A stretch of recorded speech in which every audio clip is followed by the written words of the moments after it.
Moraine Rabotaille, avec la permission de tous les rabbinim, je voudrais en premier lieu remercier l'association Maayan Shel Chesed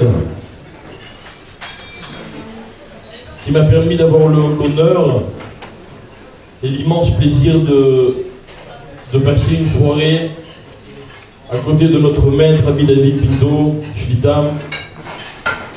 Je sais qu'il y en a qui payeraient très cher pour avoir 5 minutes à côté de lui. Et à ce titre-là, donc déjà, vous m'avez fait un beau cadeau. Je voudrais vous dire, Rabbi David, je ne sais pas comment vous faites. Béliaïnara, vous répondez toujours présent à toutes les sollicitations. Je sais que vous ne faites aucun calcul. Votre temps est élastique. Votre santé est infinie. Et en fait, c'est votre cœur qui est très grand. Et je vais vous dire quelque chose, ce sera peut-être la meilleure façon de vous remercier. Quand de temps en temps, modestement, on nous demande de venir ici ou là, je pense à vous. Je pense à toutes ces nuits blanches que vous passez dans les avions. Et les gens ne se doutent de rien. Parce que vous ne leur montrez jamais que vous êtes fatigué. Ça veut sûrement dire que vous êtes au-delà de la fatigue. Vous nous donnez un énorme chizouk en étant à chaque fois là où vous êtes. Et encore une fois, notre meilleur remerciement, c'est d'essayer de faire comme vous, modestement, Bezrat Hashem, Bénézer. En tout cas, j'espère que vous mesurez l'honneur que c'est pour nous et l'effort que c'est pour le Rav. Moi, je comptais faire un Dvar Torah, mais je vois que c'est plus nécessaire. Alors, je vais juste vous raconter une petite histoire. Une histoire qui est normalement très longue, mais que je vais raccourcir en quelques phrases pour essayer d'expliquer qu'est-ce que c'est que la dimension du Chesed. Cette histoire, elle se passe dans une prison, dans la ville de Be'er Sheva. Il y a de nombreuses années, il y avait un Rav qui avait eu l'idée folle de donner des shurim aux prisonniers. Il n'avait pas une grande organisation, il n'avait pas un nom connu. Un jour, il est allé à la prison de Be'er Sheva, il a tapé à la porte, il a dit voilà, je viens proposer mes services, je voudrais étudier avec les prisonniers. Ça se passe il y a longtemps, ça n'existait pas encore. Je passe tous les détails, voilà notre homme qui toutes les semaines, semaine après semaine, vient enseigner la Torah aux prisonniers. Et voilà qu'au fur et à mesure que le temps passe, il constate qu'alors que toutes les portes des cellules s'ouvraient, il y en a une qui est restée éternellement fermée. Alors il demande au gardien qui l'accompagnait, il lui dit comment se fait-il que cette cellule reste fermée, il n'y a pas de prisonnier? On lui dit si, il y a un prisonnier, mais il ne peut pas sortir. Il est excessivement dangereux, il a commis des crimes atroces, il n'a pas le droit d'être en contact avec qui que ce soit. Il est toute la journée dans sa cellule, il a droit au milieu de la nuit à 1 heure de promenade dans la cour pour s'aérer un petit peu. Alors le Rav dit au gardien, mais peut-être que lui aussi voudrait étudier la Torah. Le gardien en rigolant lui dit, n'y pense même pas. C'est impossible, tu ne peux pas le voir, il est trop dangereux. Et voilà que le Rav, au lieu d'oublier l'histoire, elle lui trotte dans la tête, au point de devenir une obsession. Évidemment, le gardien ne peut rien faire pour lui, alors il va voir le supérieur qui ne peut pas le satisfaire, alors il va voir celui qui est encore au-dessus de lui.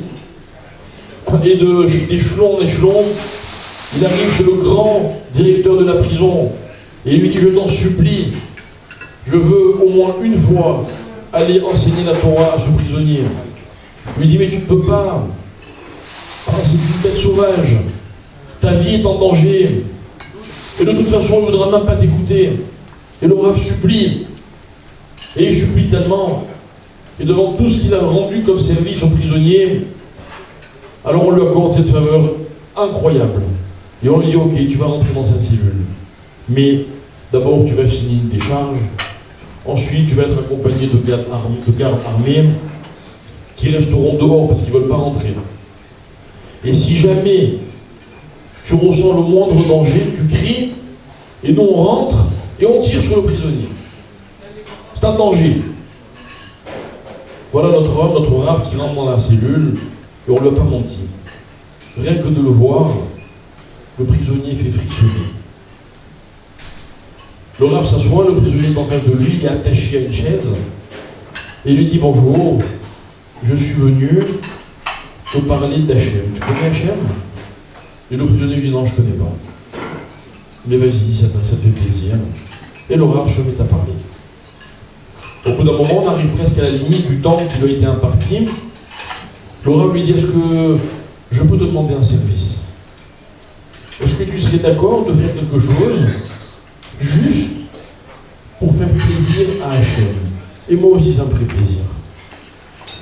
Le premier lui dit, écoute, moi je ne connais pas Hachem, mais si tu veux, ça te fait plaisir. De quoi s'agit-il? Et le Rav sort de son sac une paire de téphilines et lui dit, j'aimerais te mettre cette paire de téphilines. Je ne sais pas ce que c'est. Il dit, c'est très simple, tu n'as juste qu'à lever la manche de ton vêtement et je te mettrai les téphilines. Alors le prisonnier remonte la manche de son vêtement alors que le Rav avait ordre de ne pas s'approcher de lui.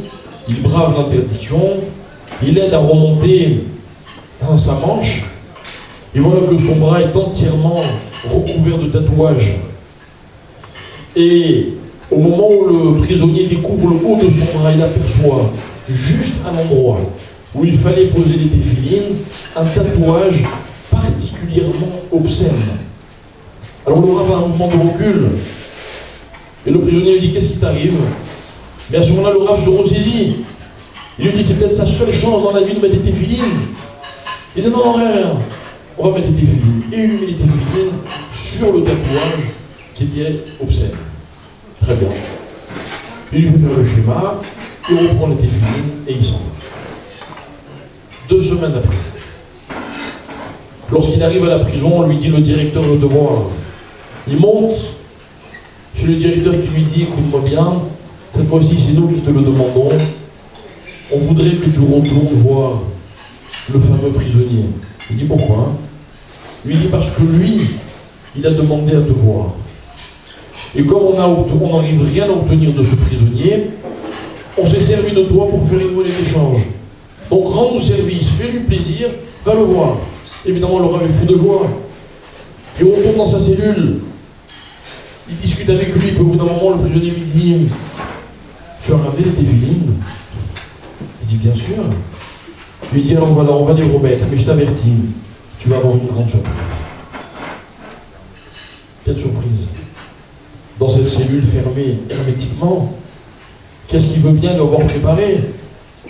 Et voilà que notre prisonnier lève la manche de son vêtement, et à l'endroit où il y avait 15 jours plus tôt, le tatouage obscène, il y a une plaie horrible, sanguignolante.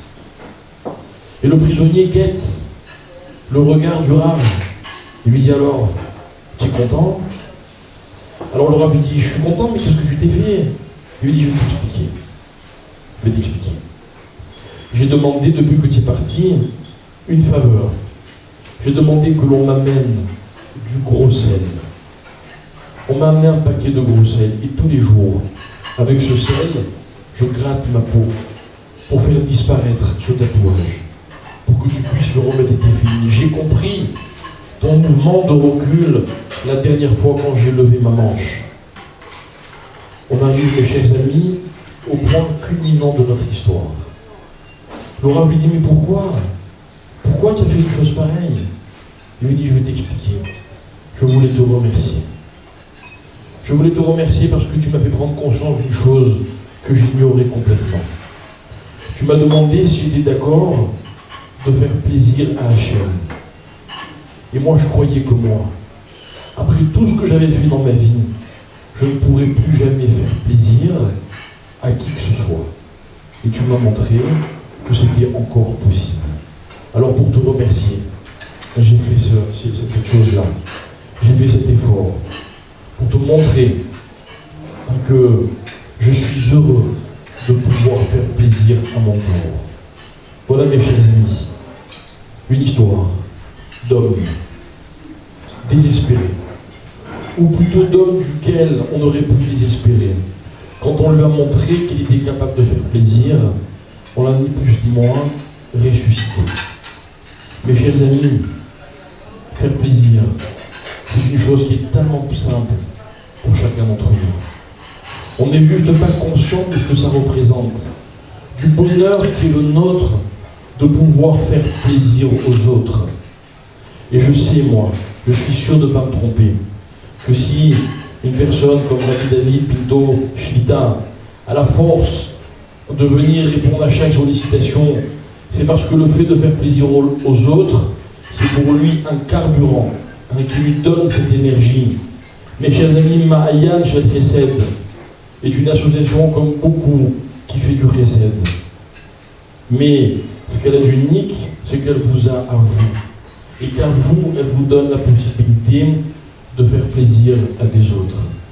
Vous avez vu dans ce film qu'on a vu tout à l'heure, le sourire de cette petite fille, quand sa maman remplissait son caddie. Des gestes totalement simples et naturels, pour la plupart d'entre nous. Alors, faire du Chesed, c'est un privilège extraordinaire, pour lequel il faut remercier Hachem, seconde après seconde. Un faire du Chesed, c'est tout simplement réaliser qu'on a la possibilité de faire plaisir aux autres. Alors merci, Ma'ayan Shel Chesed.